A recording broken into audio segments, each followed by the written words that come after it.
जब आपने G20 का जिक्र किया सुहासिनी, G20 हालांकि रूस यूक्रेन युद्ध के साये में हुआ था और उस दौरान भी हमने देखा था कि बहुत differences within the grouping आ गई थी, लेकिन ये था कि भारत ने भले ही रूस को कैटेगोरिकली कंडेम नहीं किया हो यूक्रेन इन्वेजन के लिए, फिर भी भारत की भूमिका पर उतने सवाल खड़े नहीं हो रहे थे।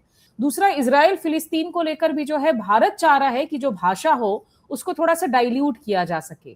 देखिए स्मिता, 2017 के बाद जब प्रधानमंत्री नरेंद्र मोदी इजराइल गए थे, भारत के पहले प्रधानमंत्री बने थे जो उन्होंने इजराइल का दौरा किया था, उसके बाद हमने देखा है लगातार भारत का जो मल्टीलैटरल फॉर्मेट्स पे, इंटरनेशनल फॉर्मेट्स पे जो स्टांस हुआ है, रवैया हुआ है इजराइल के तरफ, हमने देखा एक शिफ्ट है इसमें। एक क्लियरली भारत अब इजराइल के खिलाफ कुछ नहीं कहना चाहती है।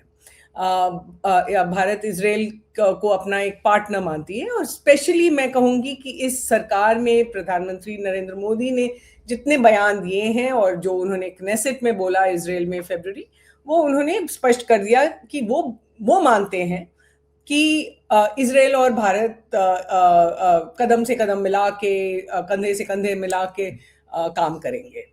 तो ये एक बहुत स्ट्रेटेजिक पार्टनरशिप बन गई है इस सरकार के लिए।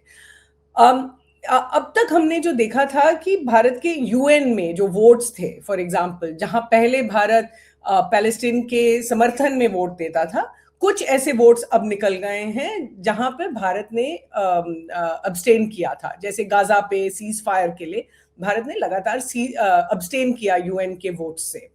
इसमें भारत शायद इजराइल और अमेरिका के साथ ही दो ऐसे देश थे जो ऐसे वोट कर रहे थे, शायद एक आध और होंगे, अर्जेंटीना वगैरह। लेकिन ये एक अब स्पष्ट पोजीशन बन गया भारत का। अब हम देख रहे हैं कि जो मल्टीलैटरल फॉर्मेट्स में भारत नेगोशिएट कर रहा है, वहां पर भी एक प्रयत्न है कि भाषा को बदल दिया जाए।